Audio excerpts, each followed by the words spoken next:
Hello and welcome back guys. कैसे हैं आप सब लोग? So we are back today with our new topic. आज टॉपिक थोड़ा डिफरेंट है जिसकी डिमांड भी बहुत ज़्यादा थी। तो मैं आपको आज बताऊंगा कि व्हाट इज़ म्यूचुअल फंड्स और we can say how to invest in mutual funds. Mutual fund guys आप लोगों ने काफ़ी ज़्यादा सुना होगा, कहीं ना कहीं आपने सुना होगा न्यूज़ में, एड्स में, या फिर आपके फ्रेंड्स, कलीग्स या नेबर रिलेटिव्स जिन्होंने भी कहा होगा कि म्यूचुअल फंड में इन्वेस्ट करते हैं। और आपने एड्स में देखा होगा म्यूचुअल फंड सही है। बट आपको पता नहीं होगा कि म्यूचुअल फ़ंड होता क्या है। मोस्टली लोग नहीं जानते हैं म्यूचुअल फ़ंड होता क्या है, कैसे होता है। तो थोड़ी सी नॉलेज होनी चाहिए म्यूचुअल फ़ंड्स की भी, म्यूचुअल फ़ंड्स में इन्वेस्टमेंट कैसे होती है।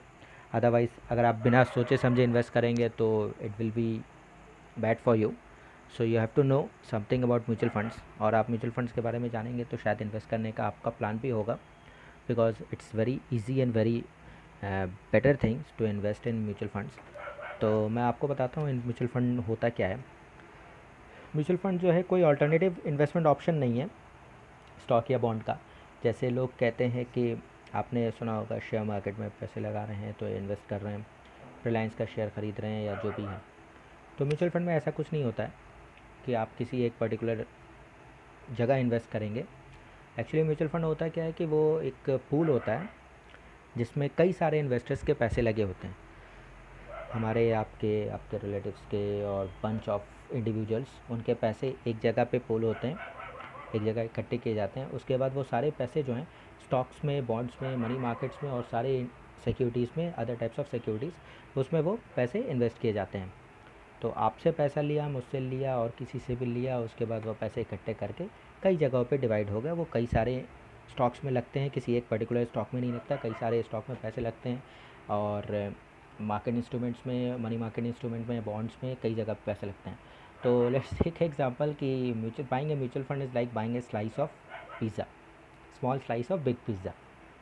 मीन्स म्यूचुअल फंड है बहुत बड़ा, मार्केट बहुत बड़ी है, बट आप इन्वेस्ट जो करते हैं तो म्यूचुअल फंड में बाई करने का मतलब यही हो गया। म्यूचुअल फंड बाई करने का मतलब ये होगा कि एक बहुत बड़ा सा पूल है, बहुत बड़ा सा पिज़्ज़ा है, उसमें से आपको एक पीस बाई करना है।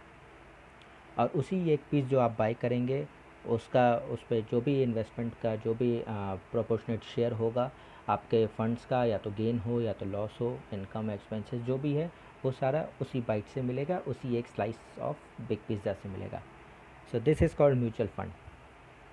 तो आइए चलते हुए बताता हूँ। म्यूचुअल फंड कई तरह के होते हैं। म्यूचुअल फंड ऑब्जेक्टिव्स के अकॉर्डिंग भी होते हैं, कई तरह के ऑब्जेक्टिव्स के अकॉर्डिंग होते हैं। जैसे इक्विटी हो गया, इक्विटी का म्यूचुअल फंड होता है जो ग्रोथ पर्पस पे होता है।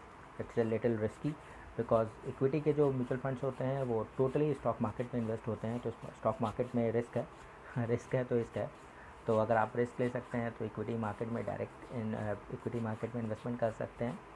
Then there is second thing that is debt market, debt funds, जो इनकम से रिलेटेड होता है। वो खाली फ़िक्स्ड इनकम सिक्योरिटीज़ में वो इन्वेस्ट किए जाते हैं। वो सारे डेट फंड जो होते हैं वो फिक्स्ड इनकम सिक्योरिटीज़ में होते हैं। वो थोड़ा सा कम रिस्की होता है and returns are also little less from equity rather than equity में। एक्चुअली जहाँ पे रिस्क है तो मीन्स वही है कि स्टॉक मार्केट में रिस्क होता है बट रिटर्न्स काफ़ी अच्छे होते हैं। बट डेट मार्केट में रिस्क कम होता है, returns in comparison to equity it is low. Then there third is money market including gilt funds. तो ये शॉर्ट टर्म मनी मार्केट में इन्वेस्टमेंट होता है including government securities, G sec bonds वगैरह में ये फंड्स इन्वेस्ट किए जाते हैं जिससे बेटर रिटर्न मिले। नॉट दैट मच कि इक्विटी और डेट के अकॉर्डिंग नहीं मिलता है, but laser return, but they are safe, very safe for conservative investors. It is very good to invest in money market funds. And the other is fourth one is balance fund. Balance fund means वो balance करके चलता है। May be equity में 60 हो, date में 40% हो, और date में फिर 60% हो, इक्विटी में 40% हो। तो उसका investment partly in stock, partly in fixed income securities in order to maintain a balance in returns and risk. तो अगर दोनों में इन्वेस्टमेंट हो रही है तो रिस्क और रिटर्न दोनों ही बैलेंस्ड होगा। ना ही रिस्क ज़्यादा होगा, ना ही रिटर्न ज़्यादा होगा, ना ही रिस्क कम होगा, ना ही रिटर्न कम होगा। तो ये जो है ऑब्जेक्टिव वाइज म्यूचुअल फंड्स के फंड्स डिवाइड रहते हैं सारे। कई सारे टाइप्स के फंड्स होते हैं, बहुत सारे फंड्स होते हैं हर एक म्यूचुअल फंड कंपनीज़ के। तो मैं आपको बताता हूँ कैसे कैसे क्या होता है। सो let's talk about mutual fund company, जो मैंने बताया एसेट मैनेजमेंट कंपनीज, जिसको म्यूचुअल फंड कंपनीज नहीं कहते, उसको एसेट मैनेजमेंट कंपनीज कहते हैं। तो वो कंपनी जो है, जो the company that puts together a mutual fund is called an AMC. An AMC में have several mutual fund schemes with similar और वेरीड इन्वेस्टमेंट ऑब्जेक्टिव्स। मैंने आपको बताई ऑब्जेक्टिव्स वाइज म्यूचुअल फंड्स कैसे वर्क करते हैं, कैसे इन्वेस्टमेंट होती है। तो एसेट मैनेजमेंट कंपनी क्या होती है, वही एक कहते हैं वो सागर है, एक पूल है जहाँ पे सारे पैसे लगते हैं, उसके बाद से फिर वो सारे पैसे इन्वेस्ट होते हैं। आपके सारे पैसे, इन्वेस्टर्स के सारे पैसे लग के वो स्टॉक मार्केट बॉन्ड में इन्वेस्ट होते हैं। अब उन पैसों को मैनेज कौन करता है? तो एएमसी जो है बहुत काफ़ी प्रोफेशनल्स और एक्सपर्टीज़ होते हैं, जो मनी मैनेजर, फंड मैनेजर जिनको कहा जाता है, उनको हायर करती है asset management company for this kind of thing to invest. उनका काम ही है कि बाय और सेल करना सिक्योरिटीज़ को according to the funds objective. तो ऐसा भी नहीं है कि इक्विटी फ़ंड के लिए जो मैनेजर है वो डेट के लिए भी होगा, नहीं, ऐसा नहीं है। कंपनी जो है अलग अलग फंड्स के लिए अलग अलग फ़ंड मैनेजर हायर करती है। आप अगर कभी म्यूचुअल फंड में इन्वेस्ट करना चाहें, या आप सेबी की साइट पे या एम्फी की साइट पे आप देखेंगे, तो आपको फ़ंड मैनेजर्स की भी डिटेल्स मिल जाती है। फ़ंड मैनेजर के कितना एक्सपीरियंस है, क्या क्वालिफिकेशन है, तो उसके अकॉर्डिंग आप चेक भी कर सकते हैं कि हाउ दे आर वर्किंग, और वो कितने फ़ंड्स मैनेज कर रहे हैं, और पास्ट उनका एक्सपीरियंस क्या है, पास्ट उनके फ़ंड्स के प्रॉफिट क्या है, किस तरह से इन्वेस्ट करते हैं, वो सारी चीज़ें आपको मिल जाएगी। These are these kind of things. So तो और रही बात ये कि रेगुलेशन कैसे होता है, इज़ इट लीगल और not? So mutual fund is legal because it is regulated by SEBI end funds govern by board of directors. Security and exchange board of India जो है वो म्यूचुअल फंड को रेगुलेट करती है। और in addition to that, every mutual fund has a board of directors that is supposed to represent the shareholders interest rather than the AMCs। तो board of directors भी होते हैं जो रिप्रेजेंट करते हैं शेयर होल्डर्स के इंटरेस्ट को, वो सारी चीज़ें मैनेज करते हैं, और काफ़ी लीगल फ्रेमवर्क में ये वर्क होता है। So now let's talk about basics of mutual funds. Mutual funds आपने जान लिया है, उसके ऑब्जेक्टिव्स क्या होते हैं। एएमसी होता है, एएमसी हायर करता है। इंडिया में अराउंड 36-37 एएमसीज़ हैं जो म्यूचुअल फंड में इन्वेस्ट करवाती हैं, और उनके कई सारे फंड्स हैं ऑब्जेक्टिव वाइज, डेट, इक्विटी। तो हम बात करते हैं कि म्यूचुअल फंड में इन्वेस्ट आप अगर कर रहे हैं तो वो कैसे कर रहे हैं। जैसे आपने शेयर का सुना होगा, स्टॉक मार्केट में आप इन्वेस्ट करते हैं तो रिलायंस का ले लिया शेयर 2000 का, या HDFC का ले लिया 1500 का, तो आपको पता है। बट यहाँ म्यूचुअल फंड में जो इन्वेस्टमेंट हो रही है, कई सारे स्टॉक में हो रही है, किसी एक में हो नहीं रही, तो आखिर आप उसका पैसा कैसे कैलकुलेट करेंगे, कैसे आपका होगा? तो म्यूचुअल फंड जो होता है वो यूनिट बेस्ड होता है, एक एक यूनिट होती है, जैसे शेयर होता है वैसे एक एक यूनिट होती है, और उस यूनिट के प्राइस को कहते हैं NAV, नेट एसेट वैल्यू। उस यूनिट के प्राइस को कहते हैं, और हर बिजनेस डे के एंड पे AMC जो है उसका नेट एसेट वैल्यू कैलकुलेट करता है, और हर डे अलग अलग होता है। सपोज़ मैं एक एग्जांपल ले रहा हूँ कि SBI का स्मॉल कैप का फंड है, उसमें आप आज इन्वेस्ट करने जा रहे हैं, आज उसका NAV 10 रुपये का होगा। कल की डेट पे जो उसके पोर्टफोलियो है उसकी अगर ग्रोथ अच्छी हो गई तो शायद कल की डेट में उसका NAV जो है 12 रुपये का होगा।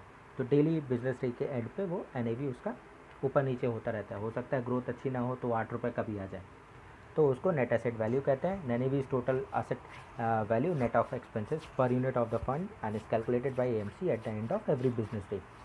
अब NAV कैलकुलेट कैसे होता है मैंने आपको बता दिया। जो आपके पोर्टफोलियो में जो भी सिक्योरिटीज़ है, जो भी स्टॉक्स आपके पोर्टफोलियो में पड़े हुए हैं उस पर्टिकुलर फंड के, उसकी परफॉर्मेंस के बेसिस पे NAV कैलकुलेट किया जाता है।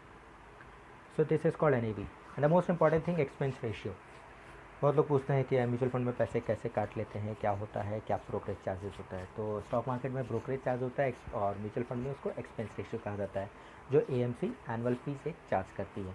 एक्सपेंस रेशियो चार्ज करने का उनका मकसद ये है कि उस एक्सपेंस रेशियो से वो अपने सारे एडवर्टीजमेंट और एडमिनिस्ट्रेटिव एक्सपेंसेस को भी वो निकालती है, उसी से सैलरीज भी देती है, और उसी से जो म्यूचुअल फंड डिस्ट्रीब्यूटर्स होते हैं, म्यूचुअल फंड एडवाइज़र जो एम्फी रजिस्टर्ड होते हैं, उनको ब्रोकरेज फीस भी देती है। तो सपोज़ वो 1 to 2%, 2.5% का ही एक्सपेंस रेशियो होता है, उससे ज़्यादा का नहीं होता है। सपोज़ अगर 1.5% का एक्सपेंस रेशियो है, AMC चार्ज कर रही है आपसे, तो इसका मतलब है कि पर 100 रुपीज़ के एसेट पे वो आपसे 1.5 रुपये चार्ज कर रही है। So this is small amount of money, वो मेंटेनेंस के लिए वो AMC चार्ज करती है। This is called expense ratio. So next thing, mutual funds दो टाइप के होते हैं। ऑब्जेक्टिव के टाइप आप समझ गए, और एक होते हैं फंड्स, दो तरह के फंड्स होते हैं, जिसको एक ओपन एंडेड फंड होता है, दूसरा क्लोज एंडेड फंड होता है। तो सबसे पहली बात कि जैसे आपने स्टॉक मार्केट में सुना होगा, कोई भी नया स्टॉक आता है तो उसका आईपीओ रिलीज़ होता है। वैसे ही जब म्यूचुअल फंड में कोई भी नया स्टॉक आता है, कोई भी नया फंड आता है, तो उसको कहते हैं एनएफओ, न्यू फंड ऑफर। तो म्यूचुअल फंड कंपनी मोस्टली तो ओपन एंडेड फंड ही होता है, कुछ क्लोज एंडेड भी निकालती है। तो ओपन एंडेड फंड का मतलब ये है कि अगर आज आईपीओ मतलब मीन्स एनएफओ आ गया, उसके बाद से एनएफओ रिलीज़ होने के बाद से कुछ दिन के बाद से आप उसमें डेली बेसिस पे एनएवी के अकॉर्डिंग बाय और सेल कर सकते हैं। तो उसको कहते हैं open ended fund. Close ended fund ये होता है कि they are like maturity type, means वो डेट फंड की तरह ही मोस्टली होता है कि उसकी मैच्योरिटी होती है। क्लोज एंडेड फंड होता है कि एक बार आपने अगर कर लिया तो रिडीम तभी होगा जब उसके पीरियड कंप्लीट होगा, उसका मैच्योरिटी पीरियड होगा, तभी आप उसको रिडीम कर सकते हैं और कोई उस पर कोई चार्जेस नहीं है। ये होता है close ended fund. So mostly open ended fund ही आप देखेंगे, क्लोज एंडेड फंड काफ़ी कम दिखाई देता है म्यूचुअल फंड में। सो let's talk about modes of investing in mutual funds, जो सबसे इंपॉर्टेंट है। म्यूचुअल फंड समझ गए, ऑब्जेक्टिव समझ गए, टाइप समझ गए, एएमसी समझ गए, सब कुछ। The most important thing is various modes of investing in mutual funds. There are 4 types of investing in mutual funds. Lump sum, one time, which is called one time, systematic investment plan, SIP. SIP लोगों ने काफ़ी सुना होगा, SIP SIP SIP हर जगह से। This is को सबसे famous है SIP, systematic investment plan. 2 hours और अदर 2 जो है वो थोड़े से लोगों ने नहीं सुने हैं। तो the third is systematic withdrawal plan, SWP, it is called SWP, and fourth is systematic transfer plan, STP। तो मैं बताता हूँ, आपको एक्सप्लेन करता हूँ थोड़ा थोड़ा सबके बारे में। लमसम, लमसम से meaning one time, one time से मीनिंग आप समझ रहे हैं कि आपके पास लाख, 2 लाख, 10 लाख, 1 करोड़ है, आपने एक बार इन्वेस्ट कर दिया म्यूचुअल फंड में आज की डेट में। उसके बाद से जब आपका मन हो तब आप रिटर्न लेके निकल सकते हैं। Second is systematic investment, which is systematic way से क्वार्टरली भी हो सकता है, मंथली भी हो सकता है, वीकली भी हो सकता है।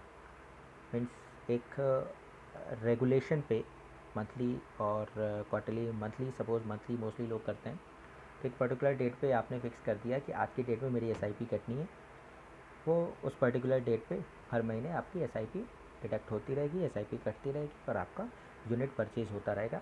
जब तक आप चाहेंगे तब तक चला सकते हैं, वो एसआईपी की डेट आप फिक्स कर सकते हैं, जब मन करे तब आप उसको क्लोज कर सकते हैं। और उस एसआईपी के अकॉर्डिंग ही जो जितनी इन्वेस्टमेंट हो रही है उसके अकॉर्डिंग आपका फंड की ग्रोथ होती है। This is called SIP. The third is systematic withdrawal plan. Suppose you got retired, हाँ ऐसे ही बता सकता हूँ, you got retired and you got 20 lakh, 30 lakh, 50 lakh amount. आपको इन्वेस्ट करना है ऐसा कि आपको कुछ रिटर्न भी मिलता रहे रेगुलर बेसिस पे, लाइक पेंशन। तो वो सिस्टमेटिक विड्रॉल प्लान जो है वो सिस्टमेटिक इन्वेस्टमेंट प्लान का, SWP जो SIP का अपोजिट है, रेसिप्रोकल है। SIP में आप इन्वेस्ट कर रहे हैं एक फिक्स्ड अमाउंट, 2000, 3000, 5000। SWP में आप लमसम अमाउंट, आपने फिक्स अमाउंट आपने इन्वेस्ट कर दिया, उसके बाद उसके अकॉर्डिंग आपको फिक्स्ड अमाउंट जो है आपका रिलीज़ होता रहेगा, वो आपके अकाउंट में क्रेडिट होता रहेगा, 5000, 4000 जो। और जो रेस्ट अमाउंट जो आपका इन्वेस्टेड है उसकी value according to the market, उसकी वैल्यू हाई लो होती रहेगी। This is called SWP। And the fourth one is STP, systematic transfer plan. काफ़ी लोग होते हैं जो रिस्क नहीं लेना चाहते हैं, इक्विटी में रिस्क नहीं लेना चाहते हैं, वो अपने पैसे को सेफ भी रखना चाहते हैं, इन्वेस्ट भी करना चाहते हैं। उनके लिए STP सबसे बढ़िया है। 5 लाख, 10 लाख वो लिक्विड फंड में डाल दें, उसके बाद से उसको ट्रांसफ़र कर लें, STP लगा दें 2000, 3000 का monthly STP।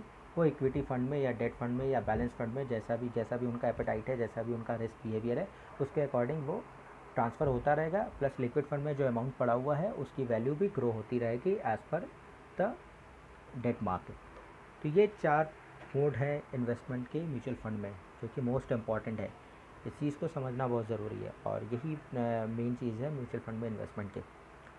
So let's talk about another thing कि why invest in mutual funds. सबसे पहले मैंने सारी चीज़ें तो बता दी, अब इन्वेस्टमेंट करें क्यों, क्या होता है ये पता चल गया। करें क्यों, करें इसलिए कि उसमें प्रोफेशनली मनी मैनेज हो रहा है, आपको दिमाग ज़्यादा लगाना नहीं है।